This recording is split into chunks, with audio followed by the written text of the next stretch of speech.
இம்மாமன்றத்தில் எனக்கு வாய்ப்பளித்த மாண்புமிகு பேரவைத் தலைவர் அவர்களுக்கும் எனது மன்மாத நன்றியை தெரிவித்துக் கொள்கின்றேன்.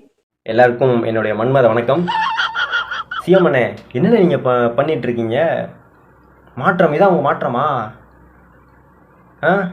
யார் வீட்டு காசில் யாருக்கு நீங்கள் கார் வாங்கி கொடுக்குறீங்க?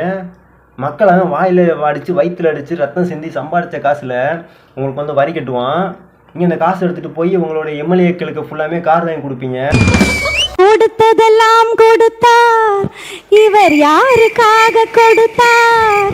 ஒருத்தருக்கா கொடுத்தார், இல்லை ஊருக்காக கொடுத்தார்.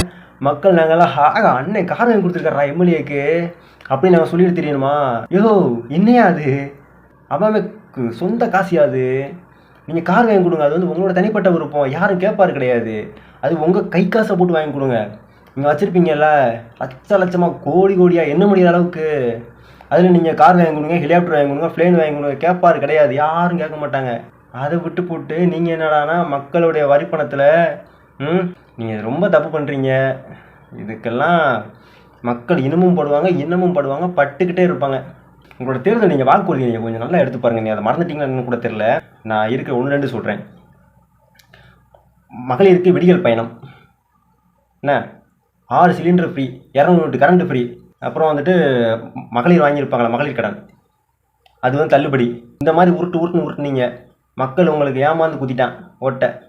மக்கள் காசு தொடவும் விட மாட்டோம், தொட்ட முடியும் விட மாட்டோம் அப்படின்னு சொல்லி ஒரு உருட்டுனீங்களே, சரியான உருட்டினேன்.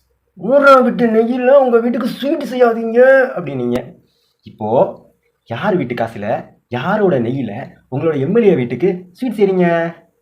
இல்லையே. என்னையா பண்ணி வச்சுருக்கீங்க? இதெல்லாம் பண்ணாதீங்க. அவங்களுக்கு மாதம் 1 லட்ச ரூபா சம்பளம் நீங்கள் கொடுத்துட்ருக்கீங்க.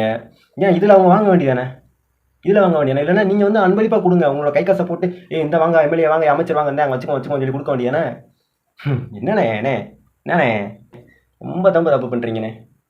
ஃபஸ்ட்டு மக்களுக்கு வந்துட்டு சேவை செய்யுங்க. உங்களோட எம்எல்ஏக்கும் உங்களோட அமைச்சருக்கும் நீங்கள் வந்துட்டு அள்ளி வாரி கொடுத்தது போதும், சப்போர்ட்டிங் கொடுத்தது போதும். ஏகப்பட்ட பாலியல் வன்கொடுமை நடக்குது, கொலை நடக்குது, அப்புறம் ஸ்டேஷனுக்குள்ளே வச்சு எல்லோரும் கொல்லப்படுறாங்க.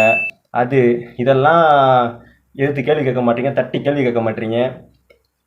உங்களோட எம்எல்ஏக்களுக்கு காரு நான் உங்களுக்கு சொல்லட்டுமா? நல்லா புரிஞ்சுக்கோங்க.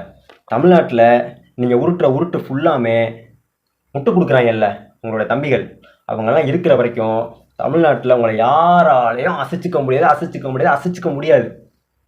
மாற்றம், சூப்பரான மாற்றம்னே.